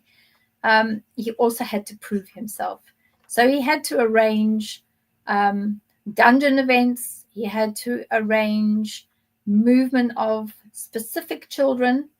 You can't just summa famos. You can't just decide, oh, well, I'm great today. I can just go and procure X amount and take them wherever. You can't do that. You've got to be in that knowing crowd. You've got to be the ones that they earmark and say, he's got the right look. He's got the right feel. And he was known as a diamond. This used to really pee me off no end. Oh, he's such a diamond. And I thought, yeah, if you only knew, mate. He's such a diamond because he had the right look, super good looking, like drop down dead good looking. And the women used to absolutely love him. So he could just, he would charm the birds out the trees. He really would. But he was also very, very good at being able to look at people and understand that person will want that he would know who was a steamer before there was even an order put in. That's how clever this man was. Super clever. Tuned in. Tuned in. I can't believe. He was you've never seen anything like this. He was just one of these movers and shakers. He would remind me of somebody, if you had to think about this Diddy person that we've got now that's doing all this stuff, exactly like him. He could manipulate anybody second to none. And he would tell somebody something and then make them feel that it was their idea, that this was something that they wanted to do, like hold a pool party with the children and use our pool and come and have these children here. And, what are you going to do? Oh, no, I'm just going to have children diving in and out of the pool and we'll do all that. And then you'd see all these steamers coming and you think, okay, it's a pool party. In other words, the goods on sale are the ones that are in the swimming pool. So he would have different places literally all over the country, no matter where you were, indoor swimming pools, undercover, you wouldn't see any of it. So, yeah, and this is what he did. So about a year, maybe 18 months, he was going backwards and forwards until eventually they said, right, we think it's more or less ready. All of the lines are in place. Everybody's met you. You know everybody. You have an idea of the place that you want to be at. You're going to have an idea of where the head office would be, where the different offices would be, and how you would be moving. So he was very clever operationally. He was able to mobilize everybody. And because he had that amazing way about him as a diamond of a man, he was never questioned.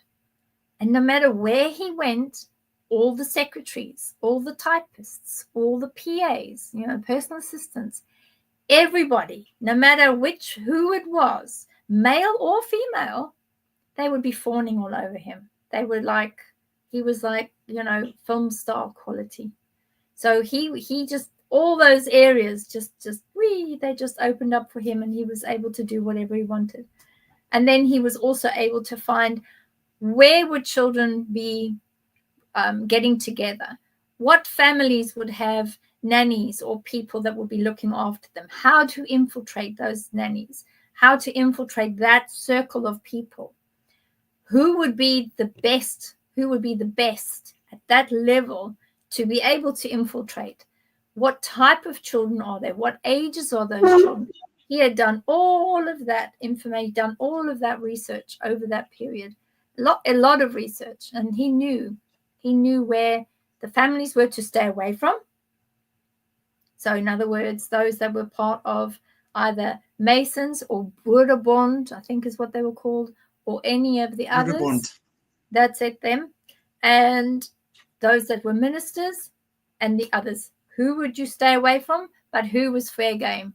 So he'd have a list to say, what's the surname of that particular family? No, you don't touch that family. Leave that family alone. You go with this family. And this is what you would do. They would start looking at what is the size of the prize? What is the size of the asset? Where would the asset be coming from? So they would look at both males and females, so male children and female children. Sometimes when there was a male child that would come in, unfortunately, the first thing they would do, drop the rods, in other words, the shorts or the trousers, drop the rods and check to see whether the male child was a whole male child or whether the male child had a snippety snip. And then they would see whether or not a circumcised male was part of a particular family. If it was part of a particular family, they would just parcel the child back up and make sure that the child was gone, because there were certain families that were off bounds, but they would check to see whether that child was entire or whether it had a snip. I mean, it's a whole way of life. Sorry. Yeah, look, I mean, I get that, but I think these families whose kids were off limits doesn't mean that the kids weren't being abused, because no doubt they were being groomed. They were probably like yourself, like what Jesse refers to as the hierarchy kids, the bloodline kids, the ones that, are now being groomed for higher positions later, but the others would be expendable. Oh, yeah. So he first came in for the first year or so to South Africa. Now, again, let's go back to those days and remember South Africa was very close to the international market. I mean, we were infants, literally babies. Yeah. In the world of international whatever. That's why I think, and South Africa is well known to have of the most beautiful women in South Africa, especially in Cape Town and in Pretoria for some reason. Pretoria is the more the Afrikaans girls, who they're very well put together, like corporate makeup, that sort of thing. Cape Town is your whole beach vibe, blonde hair. Beautiful. And true, I agree. South Africa definitely has very beautiful women and men. We're a good-looking nation. We definitely are. So it was like a whole lot of these disgusting pedophiles. Like if you also listen to Juliet's story, she was scouted by one of Epstein's girls that night, taken to dinner with Bill Gates, Kevin Spacey, Epstein, another, I don't know who, and 4 South African dignitaries. She couldn't remember who the dignitaries were. She was 17 at the time.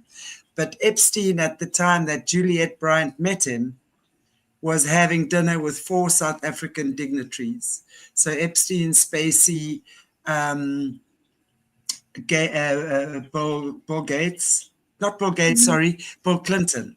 Sorry, Bill Clinton, the ex-president. Bill Clinton. And I don't know, there was some other guy there, Chris someone.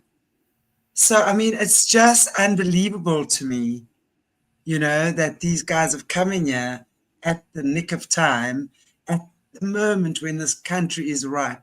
So now your handler comes here and first has to prove himself by again setting up these disgusting dungeon nights.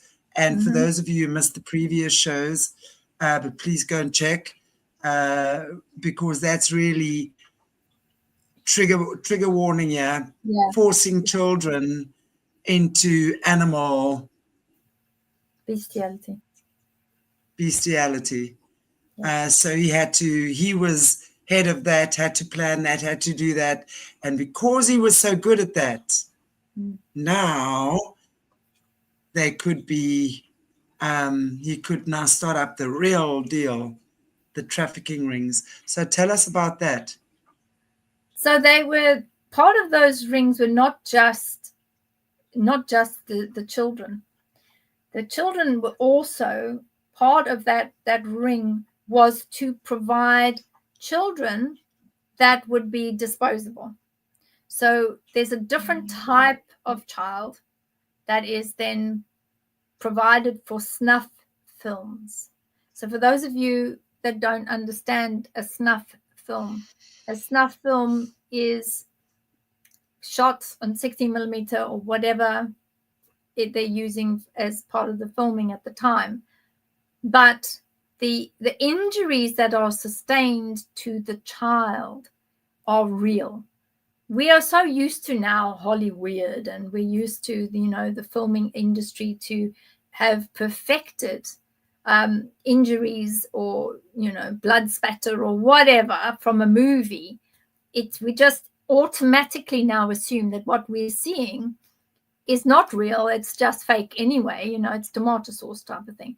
But these individuals was also a very big part of the business, because they were purchased for that reason. They were purchased to become part of one of the biggest industries in South Africa. And you might be shocked by this. Biggest industry, filming industry, illegal filming industry, is snuff films. And these children and young people were purchased for that reason. So where there was, for instance, a child that was, say, causing too much trouble, and the asset was not worth the level of trouble that person was causing, they would then be told to my handler, we've got a bit of a problem with this one. She's either biting or she's screaming or she's not doing as she's told. And every time we've taken her to a job, we have to exit the job or we have to abandon the job because she's not doing as she's told. So that could be anything. That could be miners, that could be bankers, that can be oil and gas industry, that could be diamond merchants, you name it. It could be visiting royal from any of the countries that are there. It can be individuals that are coming from the Americas. It could be anything. But if these children are systematically not performing, they get highlighted to be removed and sold into the snuff industry. So that's another cash cow for them.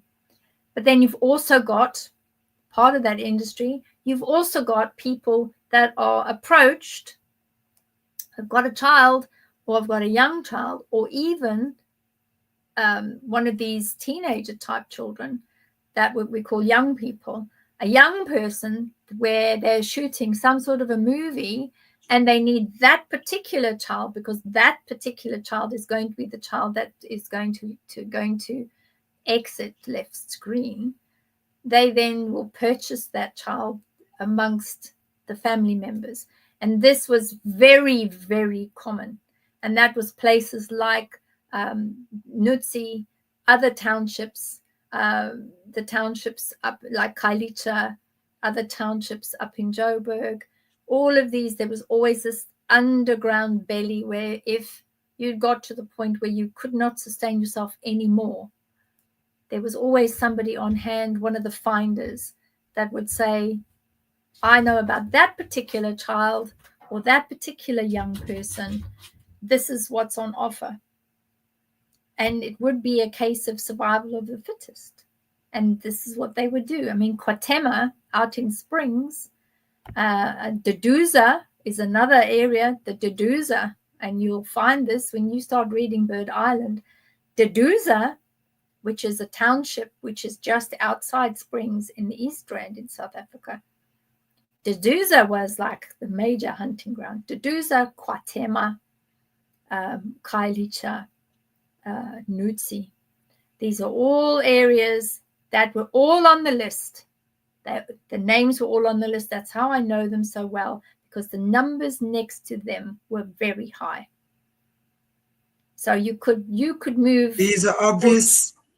That very obvious. So these are obviously African kids, because the areas of which you're speaking are all what we call townships. Yeah, and for our international viewers, townships is the area where areas like you'll have like Springs is a major center, sort of a city town, and the township where the African people generally live would be Deduza. Deduza. Yeah. So, I mean, so what you're saying basically is that these kids on the East Rand, mainly wherever, African kids collected in the townships, and you can imagine at that stage, kids, I mean, the African kids, they just run around the streets. That's one thing that's different between the African kids and the white kids. The African kids, I mean, they like run around the streets. It's like normal for them. Yeah, they play. Just one big community. I've always loved that about African kids and communities. Not like us, that we were really a lot more protected and kept behind walls type thing. But so now, obviously, the freedom of these African kids, I mean, what were they doing? Were they just picking up kids left, right, and center? How are they getting these kids in these townships? I mean, were they buying them from the parents? Were they kidnapping them? Yes, all of the above. Some of them were just playing hoop. Because you'd see them coming with the stick, and you'd sort of think, well, hang on a minute, where's the hoop gone? You know, which is the hoop of the bicycle where they're pushing that along. And in some cases, it would be like a tire or something, and they'd be playing hoop, and they would literally disappear into thin air.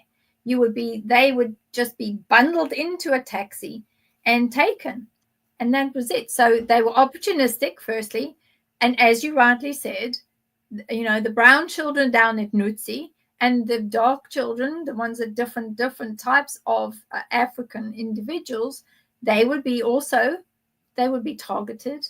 And you will always find there's one or two children that will be playing hoop or be playing a game, and they'll be far ahead of everybody else. And all that the witnesses will be saying, oh, I saw a bucky, or I saw a van, or I saw something that just pulled off the side of the road, and the person stopped to talk. They pulled the side of the van open, inside. They'd leave the hoop there. The young kid would still be with the stick in his hand or her hand, whatever, and they'd be taken, and you'd never find them again. And then there was things like sometimes you would get, there was a need for albino children. Now, at least we know that in South Africa, the albino children are protected because it is common knowledge that they're sold for muti and for potions and lotions reasons. So everyone is always more careful about these particular blessed children. But if you wanted one of them for a snuff movie, which was quite common, they would send out the finders and they'd go and find one. And they never, ever came back without a prey of some sort. There was always somebody, they would always be able to come back with something. They never came back empty-handed. Not in all the years that I was stuck with that nonsense. They always had them, and you never see them again. They would come in, he would say, well, we've got this, we've got that. He'd pick up the phone, he'd make his phone calls, and the child would be given water. Never, ever drink water. I don't even to this day drink water. I won't, because of what they put in it. They give some water to the child, and before you know it, the child is, and that's it, off. And then they will take it to wherever the studios are or wherever they were shooting this particular movie. And you'd never, ever, ever, ever see a sight nor sign of that child or young person ever again. So snuff movies, big industry in South Africa, probably still is. So the kids get taken, kidnapped, right? What would be the initial reason for that? Is it for the snuff industry? Are they particularly taken for snuff, or is it for organ harvesting, sexual exploitation? What is the main reason the kids are kidnapped? Because I know you talk about the brown kids. Now, of course, just again for our viewers that aren't South African, the brown children are the colored children. I know in America that's illegal to use that word, but we have a group of people here called the colored people. They're actually the original offspring of the Boers and the KoiSan people, actually. Yeah. So they are the colored people, and they often have very amazing eyes. They do. I remember when we moved to our farm in the Western Cape, more the Western Cape, you had more colored people there than in the Eastern Cape. We had Xhosa people, right? But the kids on the farm had the most incredible eyes, light skinned with light eyes as well. So it makes a lot of sense to me that you're talking about the brown people. Maybe talk to us about the brown people and what they want them for, and then more the African people, and of course the white people as well. Is there a specific market they are taken to, or is it Khoisan people they're like gold dust. You just even in my day, Khoisan, you never found them. If you found, and I've only ever seen, I think, maybe 3 or 4 Khoisan that were gold. And I mean gold eyes, golden eyes, that when I saw this child, I went, whoa, that's how gold the eyes were. And very, very light-skinned. They had always very large mouths. And, you know, there's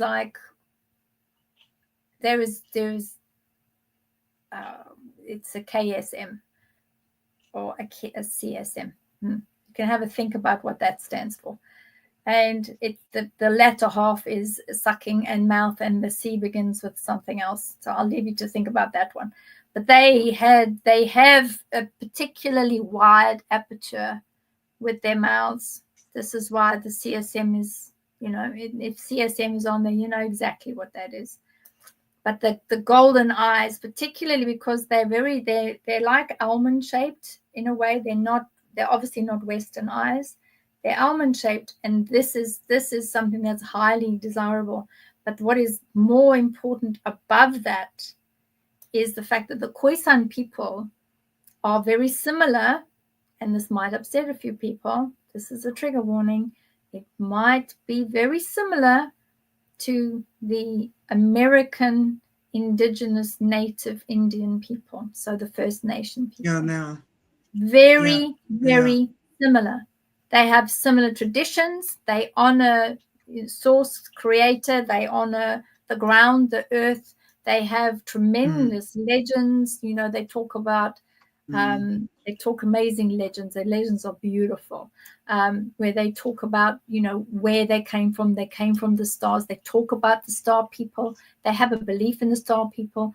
They give offerings. They always give offerings. They give offerings to the trees. They do all sorts of amazing things.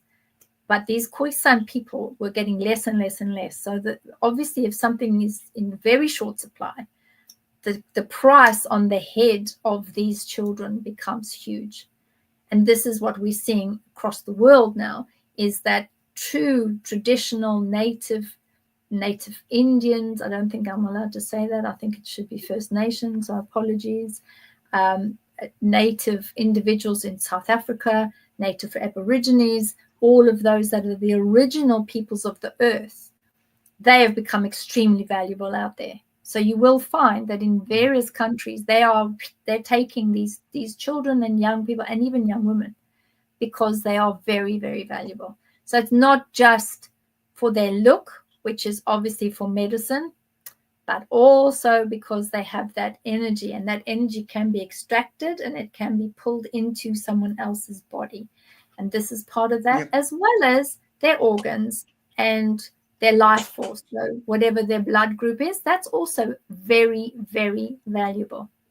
And in those days, and we're going back to the 70s, early 70s, it was very difficult to find, even just a part-bred KoiSan that was KoiSan mixed with a Boer, or KoiSan mixed with a Portuguese or a white person or English or whatever. It wasn't very easy. But to find a purebred, as they used to refer to them, and I apologize profusely if by what I'm saying is making people rather mad and annoyed, but this is how they refer to them. This is a business. This is an industry. And it's like dealing in horses or dogs. If it's a purebred, i.e. KoiSan, basically, then that's a purebred.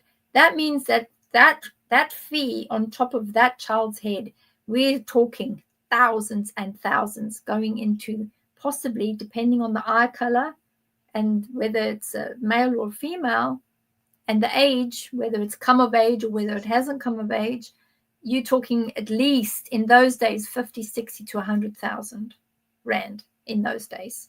That's then. And we're going back now, 54 years. That's a long time. That is like, I don't even know anybody that used to make that sort of money.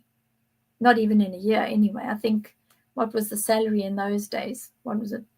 40 rand a month, 30 rand a month-ish, maybe, possibly. I think 10 rand a week used to be a really good wage. So somebody being worth 40 or 50,000 rand for a child or young person, that's a lot of money. And that's what I say brown people, so mainly KoiSan, so traditional indigenous individuals that were from the Cape area. So basically then, I mean, honestly, that's why the KoiSan have pretty much gone extinct. Because if we look at when if we look at the turn of the century, basically, when these monsters arrived here and created strongholds in this area, that obviously would have been, and it's well renowned that the Brits hunted the KoiSan or the Bushmen here like animals, and all of the colonizers did. So, and they were then, because this is their area, this is their land here, but they were pushed right up now, right, to the tiny, most unfarmable parts of Africa, South Africa, Namibia. So they definitely have been, but I spoke to someone who actually told me that part of her training was with a KoiSan king, actually. Oh, wow, fantastic. But no, inverted, weaponized. Yeah, Oh no. inverted. So part of the training, and if you look at the KoiSan king now anyone, I'm sorry, I'm not body shaming anyone, okay? But the KoiSan are tiny people and they are not fat at all. They've got a round bum and a round belly. This guy's like 4 times his normal size, okay? Now, the KoiSan man, who's the leader of the KoiSan, right? He should not be, he should really be living with these people, remain part of these people, yes, revered and honored and what have you, but not have birthday parties thrown for him by Bill Gates and friends, because there's all sorts of photographs of him with the New World Order guys. So that dude has most definitely sold out. I've seen that a long time ago. Yeah. So unfortunately, just like, and I know they've done the same with some of the Aboriginal leaders too. They flip them, and it's all for money. It's all for money. And then what they do is they weaponize their gifts, right, from these people, and then, well, they usurp their gifts and they weaponize. And the KoiSan, as you say, have got unbelievable, because they have access. They've got direct access because they're of the first people on this planet. They have direct access to portals. So they literally are able to move in and out of portals. The KoiSan people can. I mean, they're incredible. You want to see these guys track? They literally run, and I'm talking running for days. They don't stop. They don't stop. And they have leaves on them, and then they just take the juice from the leaves. They've got the most incredible relationship with Earth. They really, really, really do. And it makes me sick to know that these mofus have done that to the kids, to the KoiSan kids, because I can imagine they wouldn't have kept them alive. Sorry, but they wouldn't have. They would have used them for everything they could. They would have absolutely used that child for every single thing they could. And that is so sickening for me. It is. And they had some that were up near the Chimani Mountains. There was a lot of KoiSan that were up there. Now, those were the ones that escaped from the facility. Now, there was a breeding facility. And in that breeding facility, they had, in those years, we're talking in the very KoiSan early... breeding facility. Just sorry to interrupt you. Am I hearing you correctly? They had a KoiSan breeding facility. Yeah. So those that were of breeding age, that had, it's the eye color again. It was the ones that they've got, their eyes used to be almost like clear water, see-through. Amazing, absolutely amazing. As I said, I'd only seen a few of them ever in my life, but the ones that I had seen were like, you would, if you saw them, these very thin, skinny little things, and with these big eyes, you just think, wow, that's quite something. And even for me, I was like, fascinated by them. I was like, gosh, look at this, it's incredible. And you ask stupid questions when you're a child. You say, well, what can you actually see with those eyes? Can you see anything different? Can you see this? Can you see that? You ask stupid questions. But they were fine. They used to speak, it's like a kitchen Afrikaans English all mixed together, which was fine for me. I didn't worry about that anyway, and we just all got on fine. But then they would disappear. I don't think I ever saw them for more than maybe a day, and then they'd be gone. And I always used to wonder, well, what happened to them? And occasionally I would say, did these kids know they were being trafficked and kidnapped? I mean, did they know what was happening with them? Who brought them there? I mean, if you saw them for like a day, where was this? Well, that was one of the ones was down in Cape Town, and that was down in near Bloberg Strand, which is Cape Town. So when you look at the Strand, you look out towards Cape Town, you can see Table Mountain, the Lion's Head, and you can see the bowl. So it was that area. So it was I just used to remember having to walk on the sand because the sand had little twigs in it all the time, and the twigs used to end up going through my shoes, and then I had to trek all the way up to wherever it was and then wait. So you spent a lot of time waiting. And these kids were there as well, but then they were put back into another combi or a van and taken somewhere else. But I think that because they had been given water, and as I said, I got pretty wise to the water. And I never used to. I just used to throw it down, and then if I ended up being parched, then that's fine. So today, my age, I'm a bit of a camel. I don't actually have to drink very much, and I don't bother drinking very much because of all the history, And I think that this is where I learned to be very suspicious of drinks, very suspicious of food.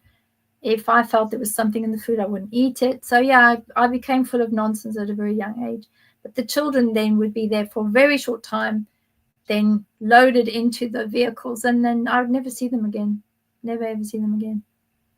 So I think that's where they were taken to. I know he had. Were the kids scared when they came? Were they scared? Like when they were they aware that something was up? So were they scared? They didn't know. They didn't know what was going to happen to them. They were drugged, so they, you could see them sort of looking at you like this, as if to say, I couldn't quite see too well. But eventually, you'll find that the children would just sort of start nodding off, or they'd be sitting on the seats in the back of the cab, and they'd be nodding off.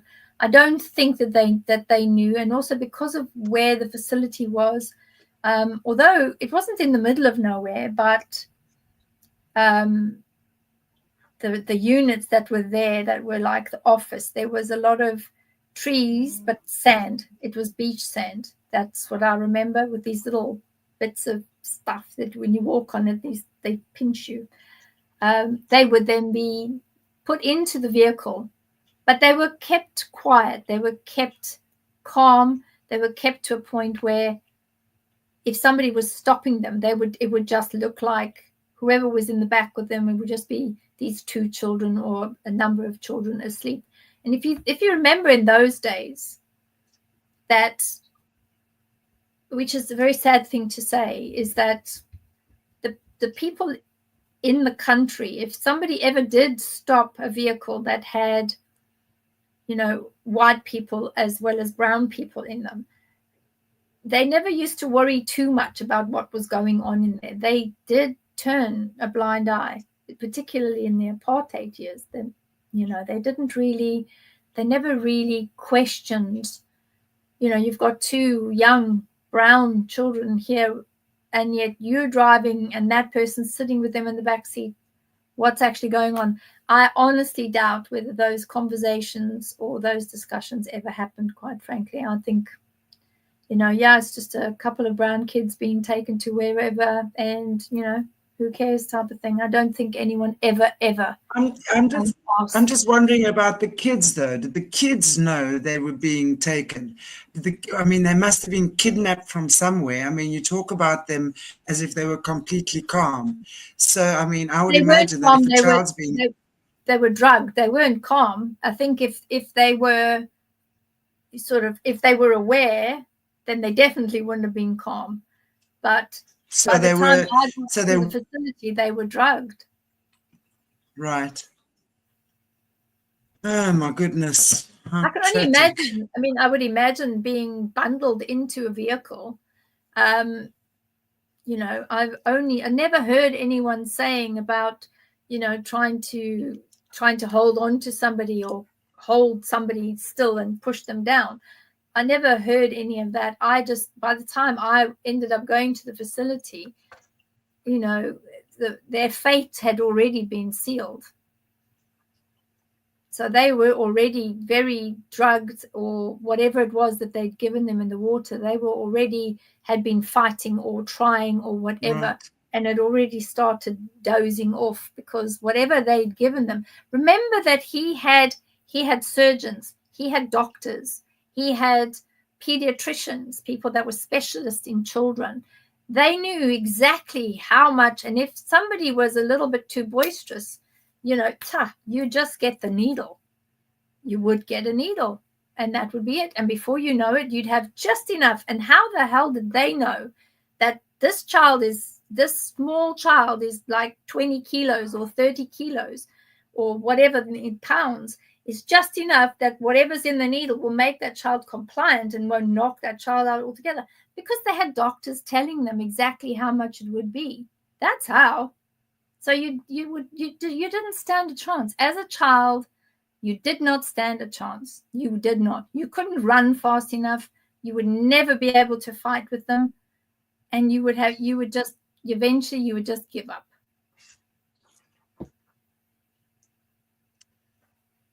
Well, I mean, that's just tragic. Absolutely heartbreaking that so much of this stuff carries on right under our feet. And as you say, it's not only here, it's worldwide. It's worldwide. Yeah. It's mass Thank you, Beverli. genocide, I think, of all sorts of natural, traditional individuals that are native to any particular country. I think what we're seeing is very similar. I'm sure there must be similar stories at all different areas across the world. It's not just in South Africa. It's happening. It does happen worldwide. Bless you. Absolutely. Beverli, thank you so much. Never easy conversations to have. Never easy conversations. And I'm back. And I think it can't be easy for you to retell these stories either. Can't be nice to relive those moments. So I want to just say again, thank you for sharing. Thank you for stepping up. Thank you for everything you are doing in this community to shed light on these disgusting atrocities. Because our whole group of peoples now Appreciate you. Gone. They're gone. The whole group of people is gone. And if we're not careful, many other communities may go too. Exactly. And unfortunately, these guys, the perpetrators of these disgusting violence, they just, even though they die too, they are replaced by someone even more despicable. Oh, yeah. Than them. Yeah. Anyway, and I want to just say again, thank you, everybody. I absolutely appreciate you for tuning in and watching. Please share, like, comment, subscribe, share. We really need to get this information out there. It's very important. And just remember as well, for those of you South Africans and you want to make use of Beverli services, it is £40, which is for an hour, which is a steal. It's an absolute giveaway.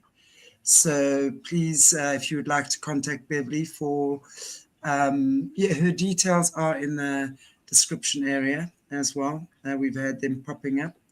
So please just get hold of her there, connect with her there. But we will see her back next week again. And tomorrow evening at 7 o'clock my time, that is an hour and a quarter earlier than the current time, Leo Zagami Book Club for members. So that's going to be Confessions of an Illuminati, Volume 12. Leo will be answering any questions on the book. So join us for that. Become a member of the Arrow Tribe. We do lots of fun things here. And then, of course, there's Beverli's details. And then I will have Juliet Bryant again at 2 o'clock Central African time tomorrow, where she will be sharing more of her time on Epstein Island. Charming. Bev, anything you have to say for... Sorry? Another egg, boiled egg, yet again. That is so nasty. You. It is nasty. Anyway, is there anything you want to just say to end off for tonight for us, Yes. Beverli? Yeah. So what I want to say is we all know that this type of thing is happening out there. So what I'd like everyone to do, if possible, is be the difference. Be the difference for survivors. Survivors need someone that they can talk to. They need someone who will believe them. And that's the most important aspect for any survivor, is to be believed. And a lot of survivors go around and they're never believed. So be the difference, make the difference. Be that person that a survivor can go to speak their truth, no matter how difficult that is, and try to find a way to help. Because if we can just help just a little bit, it will make the biggest difference to survivors, please. I mean, he's known as Egghead. There we go. See? We'll be talking about Egghead tomorrow. Mm-hmm. Talking about Egghead tomorrow. Lovely. Here we go. Thank you, everyone. Thank you, Shanti, for giving a platform to survivors. But I mean, I honestly, I'm just so happy that I can do. It's the least I can do. And I'm very happy that you're sharing your story. God bless you. Take good care, Beverli. Thank you. And we'll talk soon again. And everybody, thank you so much for sharing your beautiful time with us. And I shall see you tomorrow. And don't be good. Don't be good. No.